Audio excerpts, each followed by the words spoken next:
revoilà. Donc aujourd'hui sera mon premier vidéo de réaction de One Piece. Ce sera pour le chapitre 928. Donc on commence le chapitre avec le vieil homme Yu. C'est le vieil homme que Luffy avait sauvé il y a quelques chapitres. Donc il voulait remercier Luffy de l'avoir sauvé. Et en fait, Luffy décide de lui donner plusieurs tickets, donc plusieurs billets, qui lui permettra de les échanger pour de la nourriture. Donc le vieil homme ne peut pas y croire et il tient vraiment à remercier Luffy. Et ensuite, il s'en va, je crois, pour acheter de la nourriture. Donc, assez intéressamment, on voit ensuite le ninja Raizo qui arrive finalement à rencontrer Luffy et il voulait l'informer qu'il a réussi à trouver les clés pour ses menottes. Par contre, il ne pourra pas les obtenir tout de suite parce que c'est gardé. Donc, il y a beaucoup de personnes qui sont en train de surveiller ces menottes, les clés pour les menottes.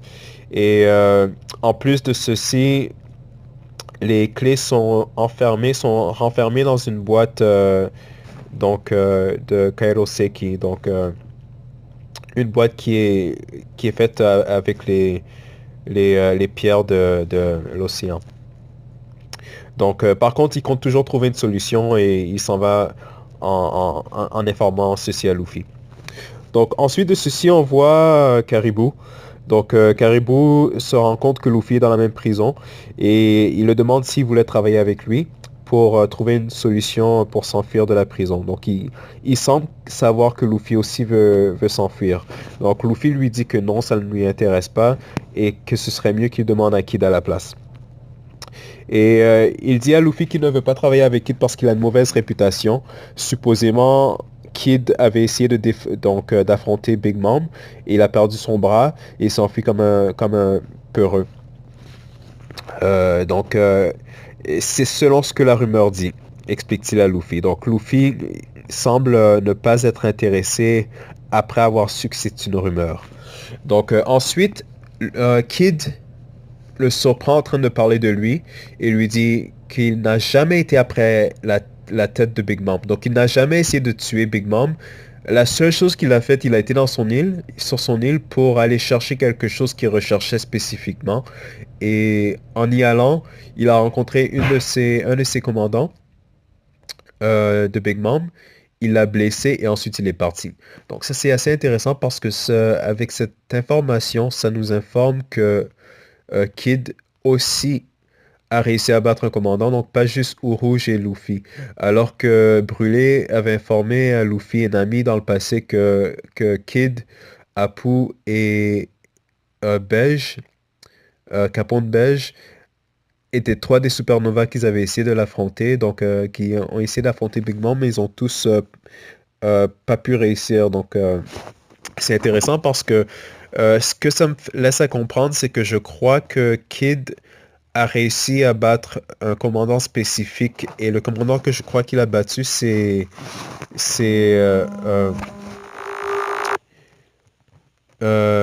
Cracker. La raison pour laquelle que je crois que c'est Cracker, c'est parce que si on se souvient un peu, la première fois qu'on a vu Cracker, il avait une cicatrice sur son œil. Et je crois bien que c'est Kid qui lui a fait. Donc on sait que Kid est un pirate qui est assez dangereux. Et je pense il a peut-être grièvement blessé. C'est ce qu'il a laissé cette cicatrice. Et je crois aussi que c'est la raison pour laquelle que Cracker a peur de se faire frapper et peur de la douleur. Et ensuite, il précise que la façon qu'il a perdu son bras, donc Kid a perdu son bras en affrontant les pirates de Red Hair, donc le pirate roux Shanks. C'est intéressant parce que Kid a fait beaucoup de choses à ce qu'on voit durant le décalage de temps, durant le temps que Luffy et les autres étaient en train de s'entraîner. Et ensuite, il termine en disant à Luffy que c'est lui qui battra Kaido et Luffy dit la même chose.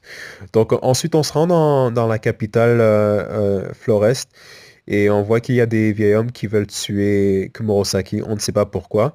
Ensuite, on nous montre une histoire qui s'était passée dans le passé, donc du fait que Kumurosaki avait utilisé un vieil homme pour tout son argent, donc il croyait l'aider. Il pensait qu'il était en train d'économiser pour pouvoir la racheter, pour ne plus qu'elle ait à travailler comme une prostituée. Il semblerait-il que ça n'a pas pu se passer, donc il a réalisé qu'elle l'utilisait pour tout son argent, jusqu'à ce qu'elle lui dise que maintenant qu'il lui reste plus rien, il ne l'intéresse plus. Donc, il était rempli de chagrin, il était vraiment triste, mais il n'a pas pu faire quoi que ce soit, donc il semblerait que lui aussi veut la tuer. Et finalement, on arrive à voir le visage de Kumurosaki, et on voit qu'elle est vraiment, vraiment très jolie, je dirais même plus que Hancock. Donc, c'est bien parce que justement, il parlait tellement d'elle, c'était ce dont à quoi que je m'attendais. Et donc, c'était assez intéressant parce qu'on la voit tout habillée en tant que Oiran. Donc, réellement, c'est ce qu'elle est, c'est une Oiran. Une Oiran, c'est une prostituée de niveau assez haut. Et spécifiquement, elle est une Taillou qui représente on pourrait dire la reine des Oiran, parce que c'est le niveau le plus haut. C'était traditionnellement quelque chose qui existait vraiment, réellement au Japon dans le passé. Euh, donc tout cela était fait sous forme de parade. Et dans la parade, il y avait plusieurs personnes qui y étaient présents. Il y avait quelqu'un qui portait un masque de renard, un petit peu semblable. Donc, on pourrait dire exactement comme le personnage qu'on voit au début des chapitres de Wano. La, la, la femme, disons, en train de jouer l'instrument, qui porte un masque de renard. Donc normalement, ce sont du monde qui sont musiciens qui font partie de la parade pour les Taiyou et les Oiran. Ensuite, il y a aussi du monde qui tiennent des bâtonnets, qui les utilisent pour frapper le sol afin d'attirer plus de personnes, plus de monde autour de la parade. Et il y a aussi les Kamuros, donc on avait rencontré Otoko durant le chapitre précédent. Et ce qui sont spécifiquement, les Kamuros, ce sont les servants, les serviteurs des Taiyus ou les Oiran. Et ils sont aussi en charge de trouver les clients pour les Oiran et les Taiyus. Donc les Taiyus et les Oiran sont considérés trop prestigieuses pour aller parler aux clients eux-mêmes. Alors, ça doit être les Kamuros qui doivent faire passer le message. Et pour quelconque question précise que les clients pourraient avoir, ils peuvent les demander directement à eux. Et c'était aussi quelque chose qui était fait dans le passé que les Taiyus et les Oiran faisaient en sorte de faire en sorte que les clients pensent qu'ils sont vraiment intéressés. Ensuite, euh, ce qu'on voit, donc, on voit sa tenue, donc elle porte des talons assez hauts. C'était quelque chose aussi qui était réel dans le passé du Japon.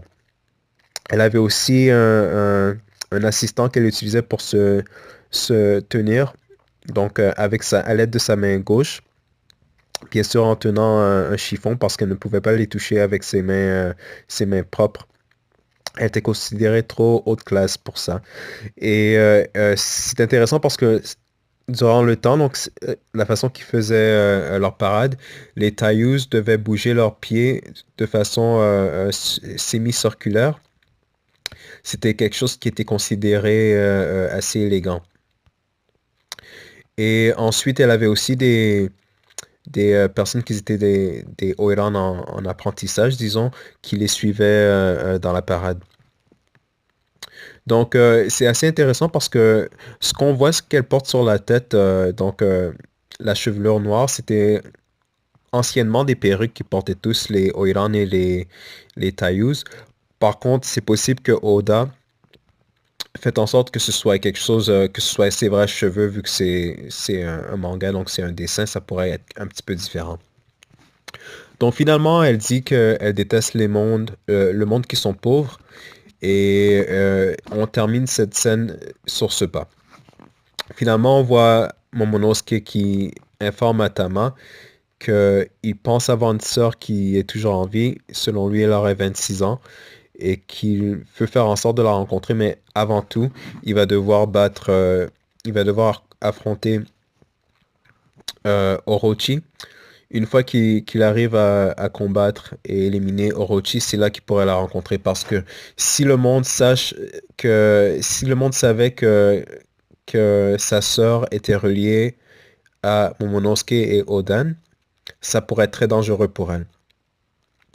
Donc, ainsi se termine le chapitre. Je trouve que c'est assez intéressant. Je donnerais au chapitre peut-être un 8 sur 10. C'était intéressant, il n'y avait pas beaucoup d'action, mais beaucoup d'explications, beaucoup d'informations. Je pense que Oda essaie de nous faire croire que Kumurosaki pourrait être la sœur de Momonosuke. Je pense que c'est possible, mais je ne le sais pas pour le moment. Donc, je ferai des réactions pour les prochains chapitres. Je crois que le prochain, ce sera dans 2 semaines, vu que c'est le temps des fêtes. Donc, et durant le temps de Noël, normalement, les chapitres ne sortent pas pendant à peu près 2 semaines. Donc, vous pouvez vous inscrire sur ma chaîne de YouTube et mettez un like sur mon vidéo si vous l'aimez. À part pour ceci, donc, c'est toujours le Sage of Six Pack Zoro.